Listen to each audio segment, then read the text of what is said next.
신학자이면서 심리학자인 K 체프노이드라고 하는 분이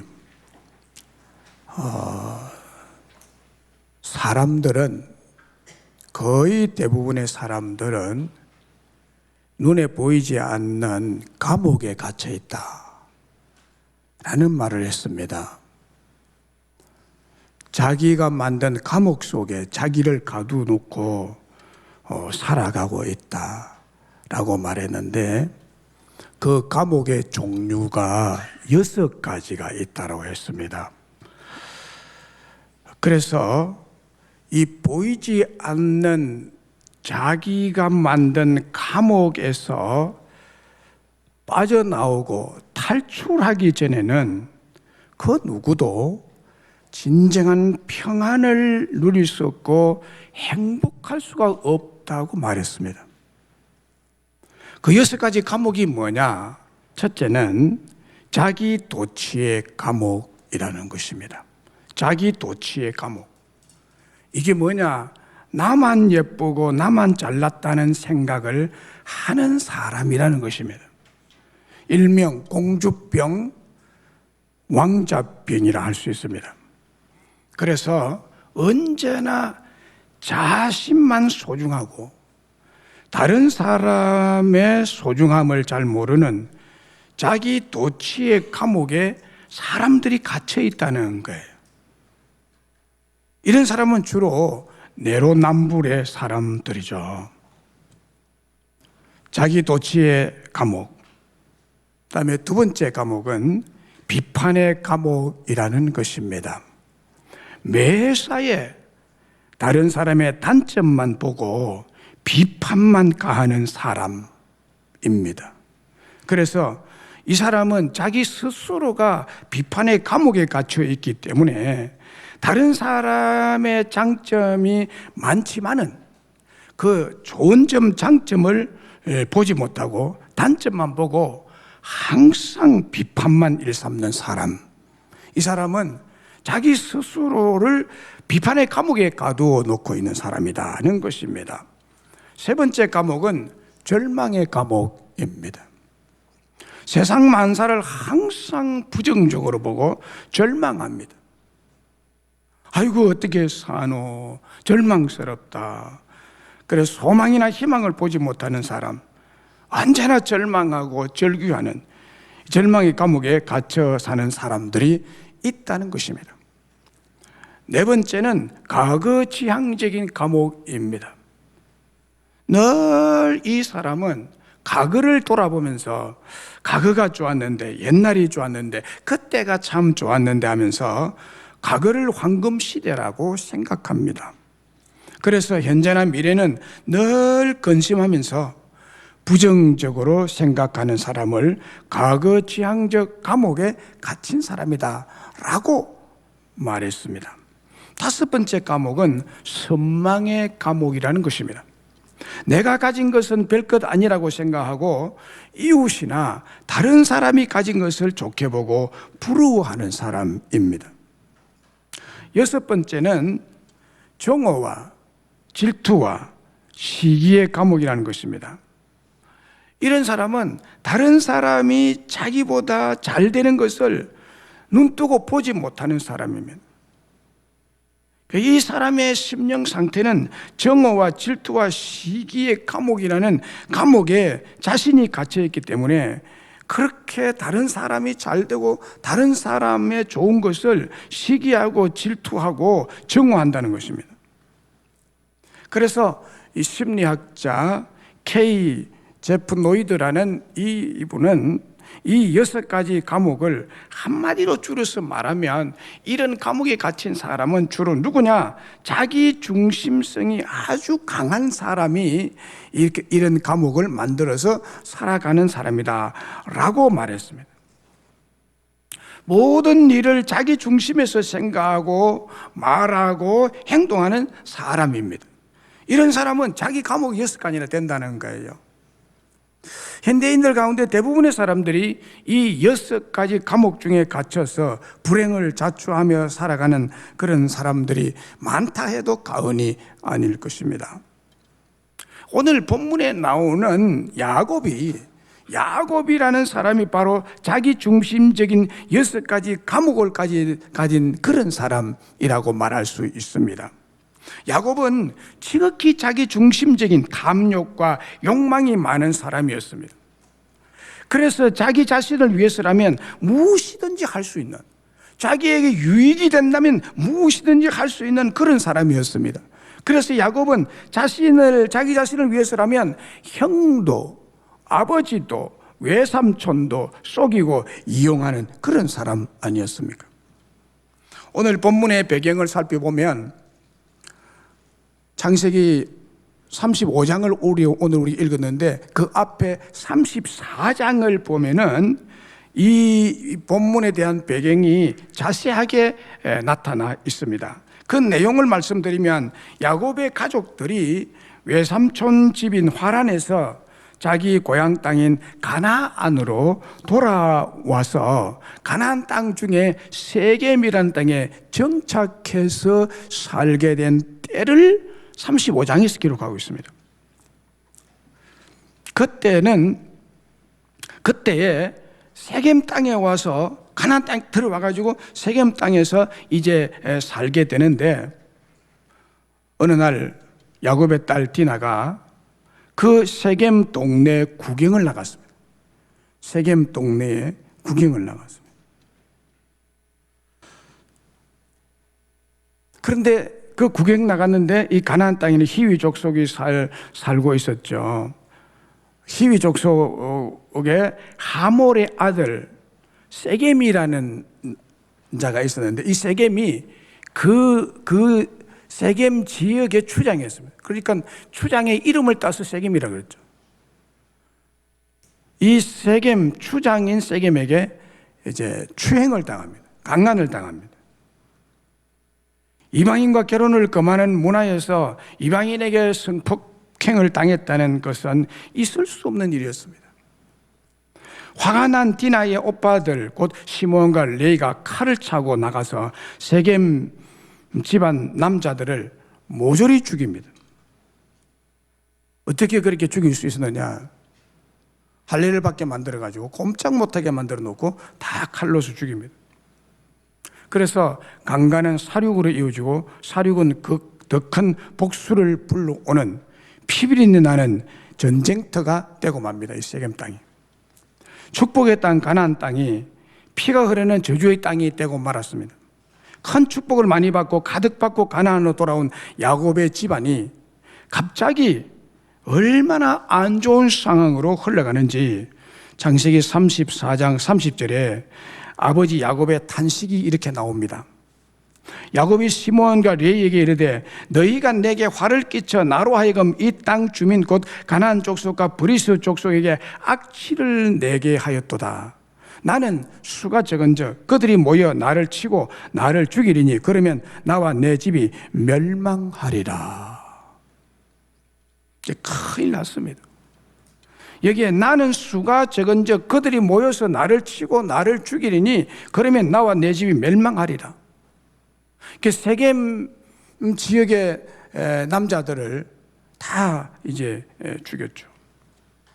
그러니 세겜에 있는 다른 남자들이 다 일어나가지고 그냥 야곱의 가족들을 전멸시킬 것 아닙니까? 야곱의 진단대로 갑자기 딸 디나의 사건으로 잘 나가던 집안이 멸망에 이르게 됩니다.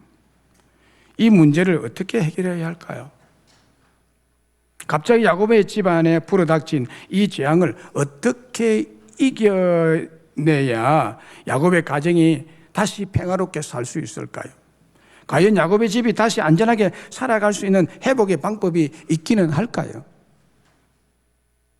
그런데 오늘 하나님의 말씀을 보면 너무나 큰 은혜의 해결책이 야곱에게 제시되고 있습니다. 이 절망의 순간, 죽음의 멸망의 구렁텅이, 사망의 음침한 골짜기에 비추는 한 줄기 빛처럼 야곱에게 은혜의 음성이 들려왔습니다. 그것은 하나님의 음성, 하나님의 위기 해결책이었습니다. 자, 그러면 하나님께서 인생 위기에 피할 해결책을 무엇이라고 제시를 합니까? 인간이 멸망할 위기에 처했을 때에 어떻게 해야 그것을 피하고 해결할 수 있느냐? 이건 우리에게 굉장히 중요한 문제가 되겠죠. 우리가 인생을 살아가면서 어떤 위기를 만나게 되고 곤란을 만나게 되고 가딱 잘못하다가 탓대가는 멸망받을 그런 위기가 닥쳐오게 될 수가 있는데 이 위기를 어떻게 극복할 수 있느냐, 해결할 수 있느냐는 거예요. 그것을 하나님께서 제시를 합니다. 그것은 뭔가 하면 베델에서 내가 해결해 주마라고 말합니다. 우리 인생 위기를 베델에서 해결해 주리라. 그것이 본문 1절의 말씀이에요. 34절에서 이런 위기의 상황, 멸망의 일을 큰 사건을 일으켰는데요. 딸 디나 때문에. 그런데 35장 1절에 해결책을 제시하는데 이렇게 말합니다. 하나님 야곱에게 이르시되 일어나 베델로 올라가서 거기 거주하며 네가 네 형 에서의 낯을 피하여 도망하던 때에 네게 나타났던 하나님께 거기서 제단을 쌓아라. 베델에서 제단을 쌓으라. 베델에서 예배를 드리라 이 말입니다. 이 말씀은 살아계신 하나님이 야곱에게 나타나셔서 야곱의 집을 살리고 다시 회복할 수 있는 해답과 해결책을 말씀해 주신 것입니다. 하나님이 멸망과 파탄에 이른 야곱, 그리고 그 가정과 더 나아가 하나님의 백성들을 살리기 위해서 해주신 해결책은 바로 하나님을 만날 수 있는 예배를 드리라라고 했습니다. 예배를 드리라. 예배가 해결책이라는 거예요. 믿습니까? 야곱아, 네가 정말 절망스러운 멸망을 당하리라는 이런 절망과 이런 절규 속에서 네가 근심하긴 하지만 당장 일어나서 베델로 올라가라. 거기서 나에게 예배를 드리라. 그래야 네가 만든 그 감옥에서 탈출할 뿐만 아니라 네 가정이 살아나고 회복할 수 있고 믿음의 백성들이 약속한 언약이 너에게 이루어질 것이다. 베델이 어떤 곳입니까? 베델이 어떤 곳이기에 하나님이 특별히 지정해서 베델로 가라고 하십니까? 야곱이 형 에서의 낯을 피하여서 도망가는 때에 하나님께서 야곱에게 나타나셨던 장소입니다. 하나님께서 야곱을 찾아오셔서 만났던 그 장소, 몇 년 전이냐? 20년 전입니다. 거기서 예배의 제단을 쌓으라고 하셨습니다. 왜 베델에서 예배의 제단을 쌓으라고 하셨을까요? 그 이유는 야곱이 하나님 앞에 제단을 쌓은 일을 잊어버렸기 때문입니다. 예배를 드리지 않았기 때문입니다. 예배를 잊어버렸습니다, 여러분. 간혹 여러분이 야곱 같은 사람이서 예배 잘 드리다가 예배 잊어버리고 예배 안 나오고요, 교회 안 나오고 아예 난 나가기 싫다 그러고 어린아이처럼 이렇게 뻗대고 있는 사람들이 저는 많이 봤습니다. 그 예배 잊어버릴 수가 있어요. 야곱도 그의 가족과 함께 예배를 드리지 않았습니다. 예배를 드리지 않았다는 것은 하나님을 잊어버렸다는 뜻입니다. 그리고는 인간의 쾌락, 자기의 쾌락, 인간의 자유, 물질의 부여에 빠지고 우상 숭배에 깊이 빠졌기 때문에 특별히 야곱 가족은 6가지 이 앞에 제시한 감옥에 갇혀 있기 때문입니다. 예배를 드리지 않고 예배를 과소평가하고 예배에 자주 빠지는 행위는 하나님을 멸시하는 행위이기 때문에 야곱 개인과 그 가족의 경우처럼 집안이 멸망할 수 있는 큰 재앙을 만나게 된다는 것입니다.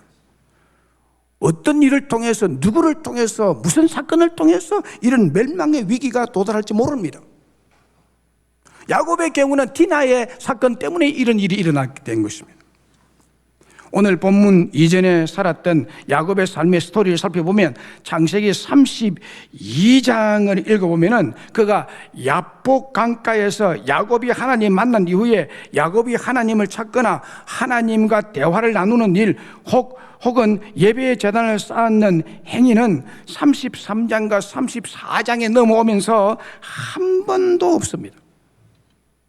창세기 다시 읽어보면요, 32장에서는요 야곱이요, 하나님 나 살려주세요, 하나님 내게 축복 주세요, 하나님 나 축복 안 주면 하나님 놓지 않겠습니다 팍 뻗대고 밤새도록 씨름하듯이 하나님께 기도한 그 야곱입니다. 그런데요 33장 34장에 딱 들어오면요 하나님 앞에 예배 한 번도 안 드렸어요. 그 기간이 10년입니다. 야곱은 10년 이상 하나님과 완전히 단절된 삶을 살고 있었습니다. 그래서 하나님이요 하루아침에 그냥 예배 한두 번 빠졌다고 해서 당장 때리지 않습니다. 한 5년 10년 다 그러면 하나님 보고 있다가요 기다리고 있다가 안 되면 때립니다. 그렇게 야곱이 너무 힘들어서 도망갈 때, 형의 분노 때문에 도망을 갈 때 애타게 절박하게 찾았던 하나님, 그리고 외삼촌 집에서 10년 동안 있으면서 하루도 잊지 않고 찾았던 그 하나님, 그리고 자기 본국으로 다시 고향으로 돌아올 때 야복 강가에서 형 에서 때문에 그렇게 찾고 찾았던 그 하나님이 간절한 그의 기도에 모두 응답하셨죠. 야곱의 신앙은 절박하고 처절한 그의 상황에서 빛을 발휘했던 것을 우리가 잘 알고 있습니다. 그러나 야복강을 건넌 도착한 세겜 땅은 평안한 땅이었습니다. 이제 예산전쟁에서 거부가 되어서 돌아왔기 때문에 물질도 더 안 벌어도 되는 그런 사람이 됐습니다. 그래서 이 세겜 땅에서는 하나님이 안 도와주셔도 살만한 부유하고 평안스러운 목초지 같은 그런 도시였습니다. 세겜 땅은 그야말로 하나님 없이도 살만한 땅이었습니다. 그렇게 하나님을 잊고 산 세월이 10년 세월이 흘렀습니다. 하나님을 잊어버리고 예배를 잊고 사는 자에게는 여러분 무슨 은혜와 행통이 있을까요? 없습니다. 하나님이 딱 중지시킵니다. 전기 끊어버립니다. 수도 끊어버립니다. 못 삽니다, 여러분. 10년이 넘는 세월 동안 하나님을 찾지 아니하고 하나님께 예배도 드리지 않는 세월 동안에 야곱과 그의 가족들은 무엇을 했다는 것입니까? 못하고 살았습니까? 오늘 본문 2절 4절을 보면요, 야곱이 이에 자기 집안 사람과 자기와 함께한 모든 자에게 이르되 너희 중에 있는 이방 신상을 버려라. 그리고 자신을 정결하게 하고 너희들의 의복을 바꾸어 입어라. 그러니까 4절에는 그들이 자기 손에 있는 모든 이방 신상들과 자기 귀에 있는 귀고리들을 야곱에게 주는지라 야곱이 그것들을 세겜 근처 상수리 나무 아래에 묻었다. 귀고리 뭘까요? 금이겠죠. 그리고 그 금 귀고리는 가나안 땅에 우상을 섬기는 형상을 가진 귀고리입니다. 우상 숭배하는 귀고리죠. 이방 신상을 가지고 있었습니다. 참 이해할 수 없는 일이에요. 그리고 인간이 이렇게 변덕을 부립니다. 10년 동안 다른 신, 우상을 섬기며 살았다는 사실입니다. 그는 완전히 하나님을 잃었을 뿐만 아니라 예배를 잊어버리고 자기가 베델에서 서원했던 서원도 잊어버리고 가나안 사람처럼 옷을 입고 가나안 사람들이 달고 다니는 우상과 부적을 몸에 달고 다니면서 우상 숭배자가 됐던 것입니다.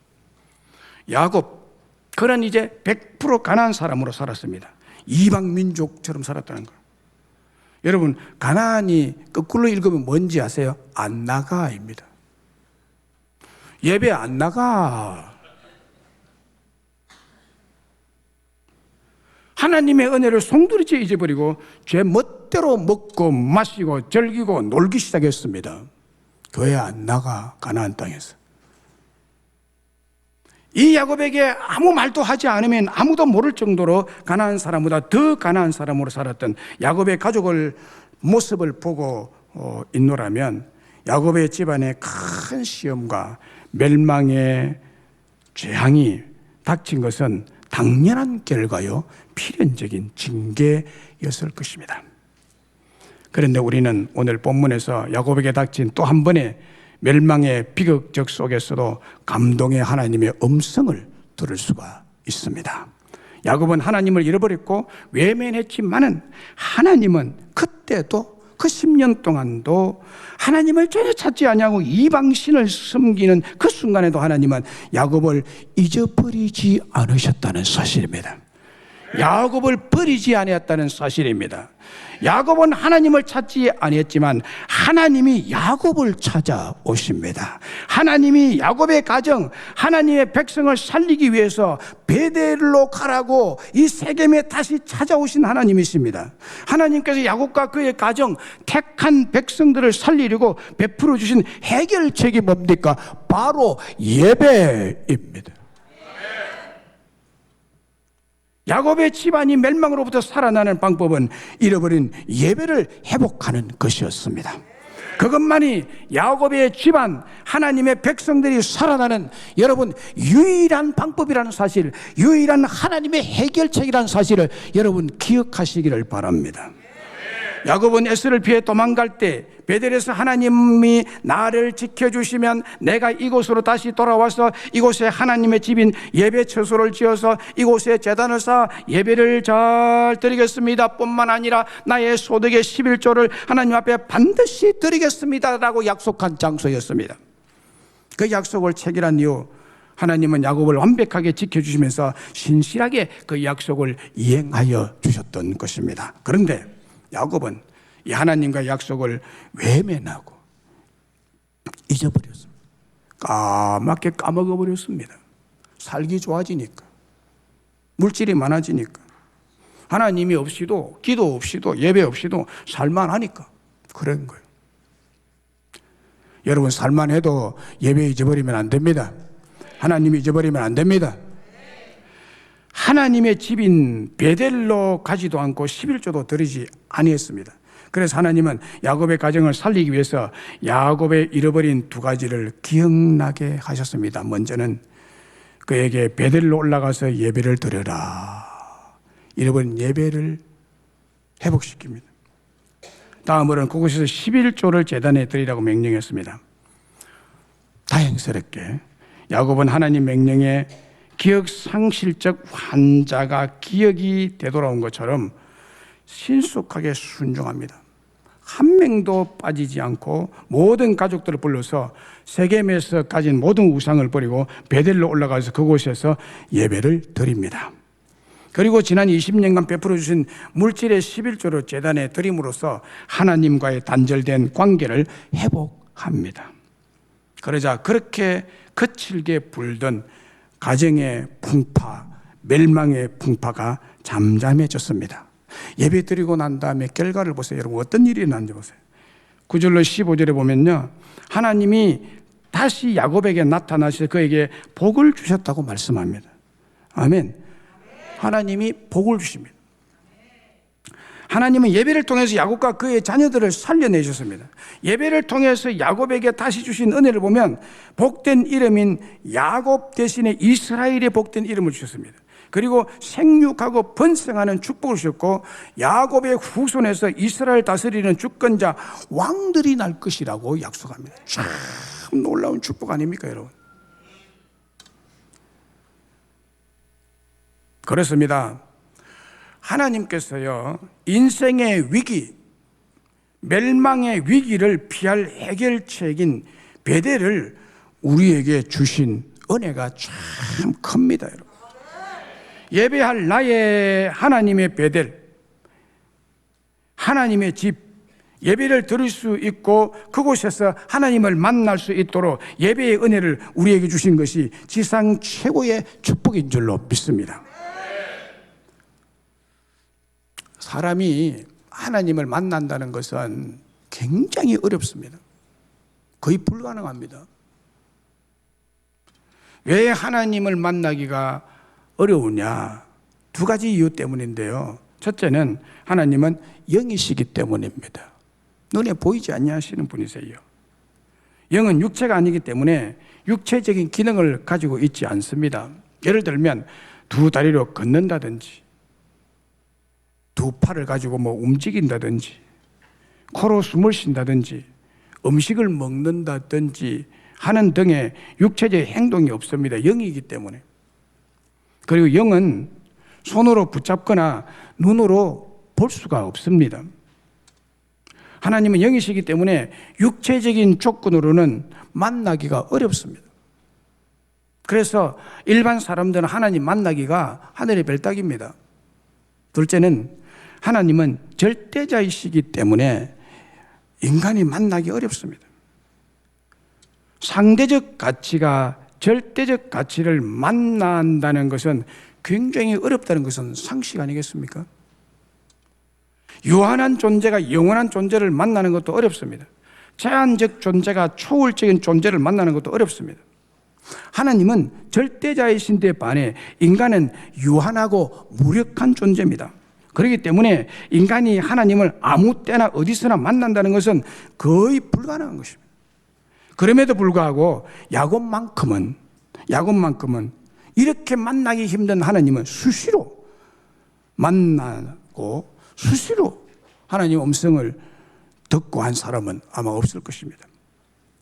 우리는 편의상 야곱이 하나님 만났다고 표현을 합니다만은 사실은 하나님이 나타나셨고 하나님이 계시하셨고 하나님이 먼저 야곱을 만나 주신 것입니다. 여러분, 하나님이 야곱을 만나 주시지 않으면 야곱이 노력해서 하나님 만날 수가 없습니다. 이방의 모든 종교는 사람이 하나님을 만나러 갑니다.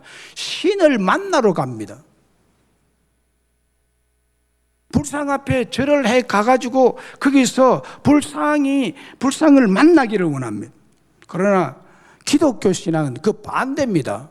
인간이 하나님을 찾아서 만날 수가 없습니다. 하나님이 우리를 만나 주셔야 됩니다. 하나님이 우리 앞에 계시로 보여주셔야 우리가 만날 수가 있는 절대자이시고 영이신 하나님이십니다. 야곱에게 이렇게 하셨다는 거예요. 하나님이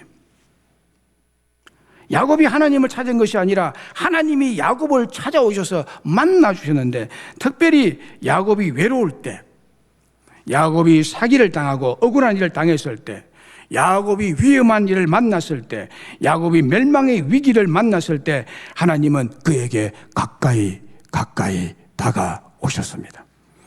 그리고 만나주시고 은혜를 주시고 위로와 격려와 용기를 주시고 축복을 베풀어 주신 하나님이십니다.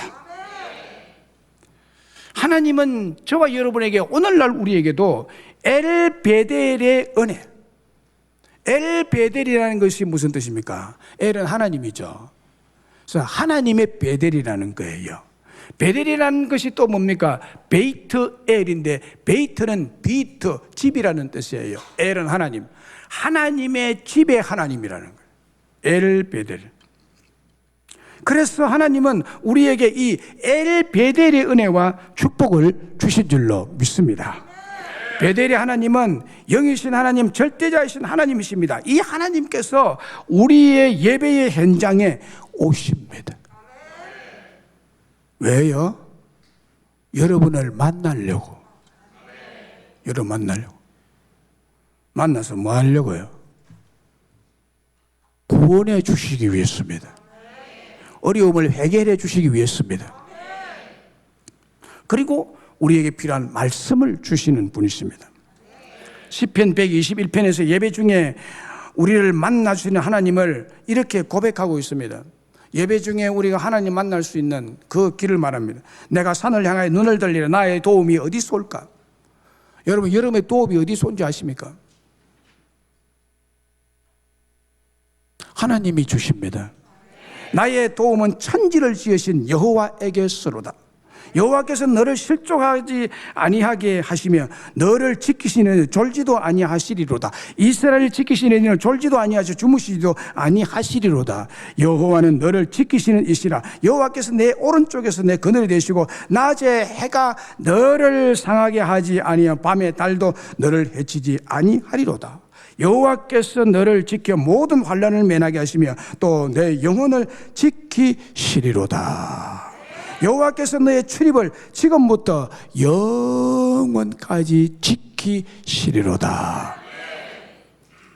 인간의 도움은 전능하신 하나님, 천지를 창조하신 하나님이십니다. 시골에 어느 전도사님이 그 시골 동네에 전도하러 갔습니다.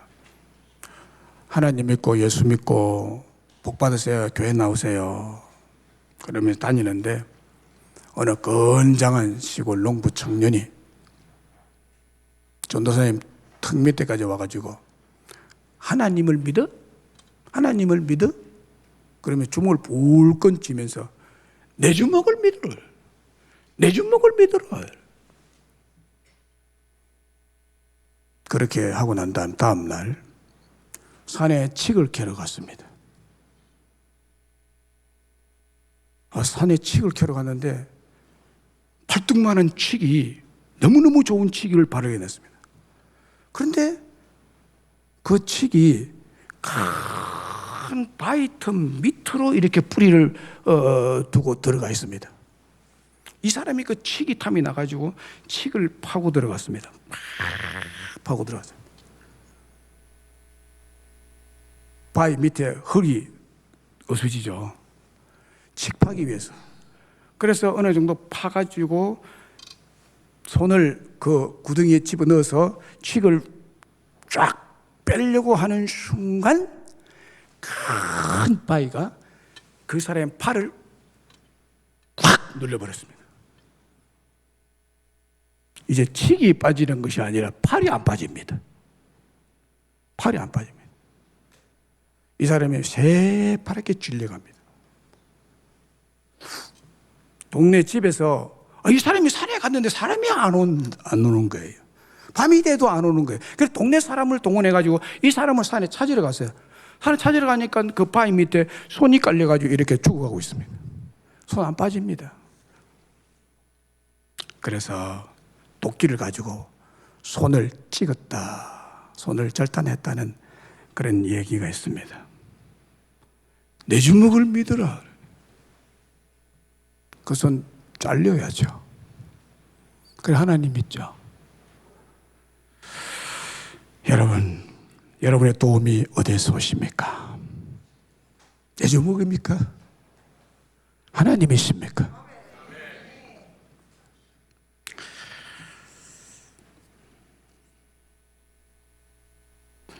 하나님께서 예배하는 우리를 사방으로 에워싸임을 당하여도 에워싸이지 않는 자들이 예배하는 자들입니다. 혹시 시험을 당하여도 심지어 사망의 골짜기인 멸망의 위기를 만나도 피할 길이 보장이 된 사람이 예배자에게 있습니다. 제가 목사로서요, 구약의 의미를 보면 제사장의 사명을 가지고 예배를 이끄는 자입니다. 그리고 평신도 여러분들을 가르치고 목양하는 선한 목자로서 그동안 하나님께 드렸던 예배 중에서 제가 예배를 많이 드렸을 것 아니에요. 그 예배 중에서 가장 기억에 남고 잊지 못할, 특별하고도 예상치 못한 예배가 있습니다. 그 예배가 어떤 예배였느냐? 멀리 갈 것도 없습니다. 지난 코로나 기간 동안 드렸던 예배입니다. 저는 이 기간 동안에 정말 고통스러운, 힘들었던 예배의 세월을 보냈습니다. 이 기간 동안 정부에서 전염병 예방이라는 그럴듯한 조건을 가지고 교회 예배를 간섭하고 통제할 때 예배를 빼앗기고 예배를 잊어버리고 예배를 통해 만날 수 있는 하나님을 만나지 못함으로 멸망의 큰 위기를 만나지 않을까 염려하며 기도하며 현장 대면 예배를 사명감으로 고난과 죽음을 각오하고 지켜왔습니다. 얼마나 힘들었던지 몰라요. 그때 저의 마음속에 죽어도 성경적 바른 예배인 현장 예배, 성전 예배를 드려야 한다는 불굴의 믿음이 더욱 필요함을 저는 느꼈습니다. 이 현장 예배에 대한 성경적 근거는 많습니다. 그 중에 대표적인 말씀을 드리면 히브리서 10장 19절 이하에 보면은요, 현장 예배에 대한 분명한 성경적 지침이 있습니다. 하나님께서 야곱의 가정이 멸망의 위기에 있을 때 하나님 나타나셔서 네가 베델로 올라가라는 것은 현장 예배자가 되라는 말이거든요. 여기 히브리 10장 19절에 보면 그러므로 형제들아 우리가 예수의 피를 힘입어 성소에 들어갈 담력을 얻었나니 이 길은 우리를 위하여 휘장 가운데 열어놓으신 새로운 살 길이요 우리가 마음의 뿌림을 받아 악한 양심으로부터 벗어나고 몸은 맑은 물로 씻음을 받았으니 참 마음과 온전한 믿음으로 하나님께 나아가자. 또 약속하시는 믿으시니 우리가 믿는 도리의 소망을 움직이지 말며 굳게 잡고 예배 현장에 모여 서로 돌아보아 사랑과 선행을 격려하며 모이기를 피하는 어떤 사람들 습관과 같이 하지 말고 오직 그날이 마지막 종말이 가까운 것으로 더욱 현장 예배 모이기를 힘쓰자. 이게 히브리서 10장 9절에 나오는 말씀이에요. 그리고 초대교회 예배를 보면 그렇게 핍박이 심해도 죽음을 각오하고라도 현장 예배는 더욱 분명해집니다. 오순절날이 이미 이르매 그들이 다 같이 한 곳에 모였더니 그들이 다 성령의 충만을 받고 성령의 말하가심을 따라 다른 언어들로 말하기를 시작하니라. 현장 예배에 하나님의 축복이 충만히 임한 것입니다. 사도행전 2장 46절에 47절에 보면 날마다 마음을 같이하여 성전에 모이기를 힘쓰고 현장 예배입니다. 예배당에 모여야 되는 것입니다, 여러분. 어떤 위기가 와도 전쟁통이라도 어떤 유행병이 돌아다니더라도 우리는 전능하신 하나님 앞에 예배자로 모여야 될 줄로 믿습니다. 현장 예배입니다. 집에서 예배입니까? 아니요. 대면 예배입니다.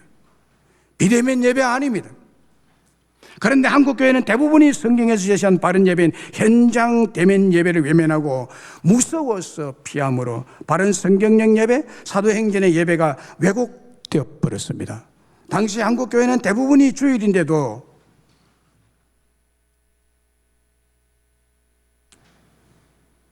교회 문을 걸어 잠궜잖아요. 또 교인들은 무서워서 코로나에 걸려가지고 죽을까봐. 여러분, 죽음이 겁나십니까? 왜 예수 믿으십니까? 지옥 갈까봐 겁이 나십니까? 코로나에 걸려서 죽으면 어디 가요? 천국 가잖아요. 믿습니까? 그런 각오로 예배를 드리셔야지. 코로나 걸리고 무서워서 교회를 안 나온다? 그게 무슨 교인이에요? 그래서 주일인데도 교회 문을 걸어 잠그고 교회에 나오지 않고 가정에서 온라인 예배로 전환해서 비대면 예배를 전환하고 예배의 모습을 영상으로 교인의 가정마다 송출했습니다. 앞다투어 영상 기술을 자랑하듯이 이 기간이 장장 3년이라는 세월이 흘렀습니다. 편안한 가정에서 혹은 안락한 소파에서 식탁에서 안방에 앉아서 심지어는 침대 위에 이불을 덮고 누워서 마음만 집중하게 된다는 안일방자한 가인의 예배로 전락하고 말았습니다. 온라인 예배를 통해 비대면 예배를 통해 많은 교인들이 참된 성경적 예배를 잊어버리고 하나님을 만나지 못하고 예배를 인간이 생각한 제멋대로 드려도 된다는 죽은 예배신앙이 등장하게 된 것입니다. 그 결과 하나님의 은혜와 축복을 상실하고 말았습니다. 하나님께 사주시는 아벨의 예배가 대부분 없어지고 가인의 예배로 제멋대로 드리고 있는 한국교회를 보시고 하나님은 분명히 슬퍼하셨습니다. 저는 지난 3주 동안 예배에 대한 말씀을 준비하면서 얼마나 많이 울었는지 모릅니다. 혼자서 절규하며 저 자신과 우리 교회의 예배의 모습을 많이 돌아보는 시간을 가졌습니다. 예배에 대한 말씀을 묵상하고 준비하는 동안에 계속해서 하나님께서 저에게 영감을 주시고 말씀하셨고 제 예배에 대한 새로운 교훈을 주셨습니다. 저는 개인적으로 이 코로나 기간 동안에 얼마나 많은 마약과 북한에 더 심해진 도발과, 왜 심해진 도발이 심해진지 아세요? 이 남한의 교회들이 주일날 예배당 문을 걸어 잠궜기 때문이라고요. 뿐만 아니라 끔찍한 아비규환의 재앙이 이 민족에 닥쳤는지 느끼고 아실 거라고 생각합니다. 말씀드리기가 참 죄송하지만은 이태원의 아비규환이 왜 일어났는지 아십니까? 예배당 문을 걸어 잠궜기 때문에 멸망의 재앙이 임했던 것입니다. 하나님을 의지하지 아니하고 하나님을 잃어버리고 코로나 기간 동안 예배당 문을 걸어 잠그고 현장 대면 예배를 잊어버리는 결과 멸망을 가져온다는 야곱의 위기를 다시 한 번 더 깨우치는 수치스러운 한국의 예배 역사입니다. 지금도 인간적인 온라인 예배의 편리함에 헤어나지 못하는 맹목상 가난한 교인, 안나가 교인들이 더 많아지고 있다는 보고가 지금 속속들이 드러나고 있습니다. 교회마다 현장 대면 예배 인원이 코로나 이전으로 회복되지 않고 있다는 것이 그 증거입니다. 영국의 한 신문이 독자들을 대상으로 누가 이 세상에서 가장 행복한 사람인가를 묻는 설문조사를 했습니다. 누가 이 세상에서 가장 행복한 사람이냐? 설문조사를 했는데 거기에 뽑힌 것 대표적인 첫째, 둘째, 셋째 세 가지만 소개를 합니다. 이 세상에서 가장 행복한 사람은 첫째로 바닷가에서 모래성을 쌓으며 놀고 있는 어린 아이의 그 행복한 모습, 이것이 세상에서 가장 행복한 사람이다. 첫째입니다. 둘째로 세상에서 가장 행복한 사람은 아기를 목욕시키는 엄마의 그 행복한 얼굴, 이게 두 번째로 행복하다는 거예요. 셋째는 대수술에 성공한 외과 의사의 행복한 그 모습, 이 순이었다고 합니다. 여러분, 세상 사람들이 이것을 가장 행복한 사람이라고 말할 수 있지만 우리 그리스도인들의 행복은 이것과 다릅니다. 우리에게 세상에서 가장 행복하고 기쁜 일은 바로 예배를 통해서 하나님을 만난 행복입니다. 그리고 그 하나님께 영광을 돌리는 예배를 드리고 하나님이 그저 공짜로 주신 은혜 받고 문제 해결 받고 감격하며 행복한 얼굴 표정으로 성전 문을 나서는 그리스도인이야말로 이 세상 그 어떤 것도 비교할 수 없는 행복한 사람인 줄로 믿습니다. 그 마음입니다.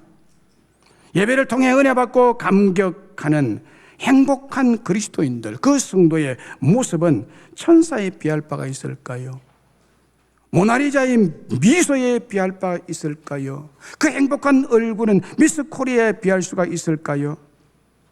하나님을 대면했던 모세의 얼굴은 눈이 부셔서 바라볼 수가 없을 정도로 해같이 빛나는 영광스럽고 행복한 얼굴이었습니다.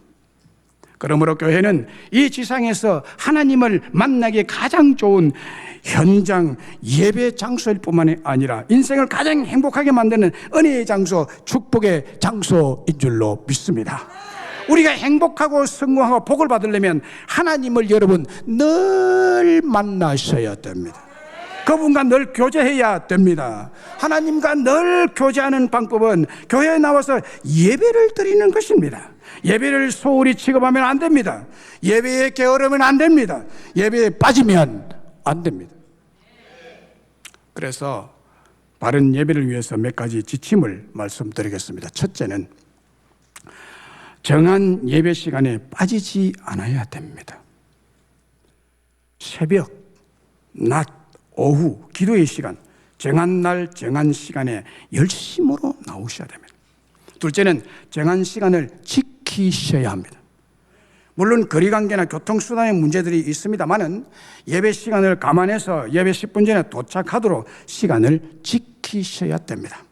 예배 시간에 지각하는 행위는 여러 가지로 좋지 않는 습관입니다. 셋째는 철저히 준비하고 드려야 합니다. 마음을 준비하시고 태도를 준비하시고 복장을 준비하시고 헌금을 준비하시고 헌신할 마음을 미리 준비하셔야 됩니다.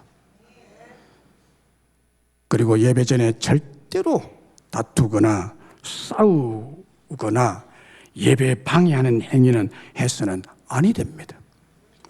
넷째로 모든 모임보다 예배에 우선을 두셔야 합니다. 예를 들면 주일 낮 예배가 진행되는 동안에 어느 부서 성교부나 전도부나 셀 모임이나 청년부가 따로 둘러앉아서 회의를 하는 것은 있을 수 없는 일입니다. 남녀노소 함께 모여드리는 예배가 최우선입니다. 교회는 예배 공동체이며 함께 찬송과 함께 기도가 함께 경배하는 예배가 교회의 최우선 기능이며 가업인 줄로 믿습니다. 다섯째는 예배는 생활과 연결되어야 됩니다. 행함으로 연결되어야 됩니다. 우리는 편의상 그리고 형편상 예배의 시작과 마침을 정하고 예배를 드립니다. 그러나 예배는 끝이 있으면 안 됩니다. 예배는 끝이 없습니다. 주일 낮 예배가 끝나면 바로 이어지는 삶의 현장으로 나아가 삶의 예배, 생활 예배가 시작이 되어야 됩니다. 날마다 순간순간 그리고 목숨이 다하는 날까지 우리는 하나님을 예배해야 됩니다. 야곱이 하나님 말씀에 순종하여서 예배에 대한 결단을 보세요. 우리가 일어나 베델로 올라가자. 나와 함께 하신 하나님께 내가 거기서 제단을 쌓으려 하노라. 야곱과 그와 함께한 모든 사람이 가나안 땅 루스 곧 베델에 이르고 그가 거기서 단을 쌓고 그곳을 엘베델이라 부르시니 이는 그의 형의 낯을 피할 때에 하나님 거기서 그에게 나타나셨음이었더라. 모든 우상을 제거하고 없이 하는 예배 준비를 철저히 하고 하나님께서 지시하신 공적인 예배 장소인 베델에서 제단을 쌓고 예배를 드리고 하나님을 만나고 예배 신앙을 회복했습니다. 그 결과 놀라운 회복과 축복이 야곱과 가족들에게 임했습니다. 5절에 보면요, 예배 드리는 이 절망적인 상황에서 예배 드리는 야곱 가족들에게 그 세겜 주민들이 어떻게 했는지 보세요. 5절에 보면요, 그들이 떠나 하나님이 그 사면 고울들로 떠났으나 하나님께서 그 사면 고울들로 크게 두려워하게 하셨으므로 야곱의 아들들을 추격하는 자가 없었더라. 여러분, 하나님 이렇게 역사하십니다. 이렇게 역사. 만약에 예배에 대한 이 메시지를 듣지 못했다면 야곱은 거기서 고스란히 다 가족이 멸절당할 것입니다. 그런데 하나님께 예배드리러 가는 그 가족을 추격하는 자가 없더라고요. 하나님이 그 사람들을 두렵게 했다고 말합니다. 우리가 하나님께 예배드리면 여러분의 대적자들, 여러분의 상대를 하나님이 두렵게 만들어 주십니다. 이거를 믿으시기 바랍니다. 그리고 9절 이하에서 하나님 만나 주시고 용서해 주시고 사랑해 주시고 위로해 주시고 야곱 대신에 이스라엘로 이름 바꾸어 주시고 생류가 번성하고 후손 중에 왕이 태어나게 될 것이라고, 그리고 하나님께서 아브라함과 이삭에게 약속한 땅을 다 주리라. 여러분, 땅을 받는 축복이 얼마나 큰 축복입니까? 여러분, 땅 몇 평이나 가지고 계십니까? 말씀했습니다. 결론은 분명해졌습니다. 하나님께서 우리가 만난 인생의 위기를 피할 해결책을 주셨다고 했습니다. 그것이 무엇입니까? 현장 예배, 베델입니다. 하나님은 우리 인생 위기를 베델, 전능하신 해결사 하나님을 만날 수 있는 예배 현장에서 해결해 주리라고 했습니다. 그렇습니다. 오늘 우리에게 이 예배의 현장인 베델을 주신 것은 크나큰 은혜요 축복이 아닐 수가 없습니다. 이 예배의 현장인 베델에 우리 하나님께서 언제나 먼저 찾아오셔서 아브라함을 만나주시고 이삭을 만나주시고 야곱을 만나주시고 모세를 만나주시고 초대교회 성도를 만나주시고 오늘 우리까지 변함없이 만나주시는 하나님이십니다. 하나님을 만나는 만남의 장소는 베델입니다. 예배 현장입니다. 온라인 예배가 아니라 비대면 예배가 아니라 오프라인 예배 현장에서 드리는 바로 그 예배를 통해서 하나님은 우리를 만나시고 모든 어려움 모든 염려들을 없애하여 주시고 모든 대적들을 없애하여 주시고 뿐만 아니라 우리에게 필요한 모든 은혜 모든 축복 모든 행복을 회복시켜 주실 줄로 믿습니다. 베델을 외면하지 맙시다. 베델을 잊지 맙시다. 날마다 베델로 올라갑시다. 그 베델 그 현장에서 하나님을 만나시고 모든 은혜와 축복을 회복하고 복받는 여러분 되시기를 주의 이름으로 축원합니다.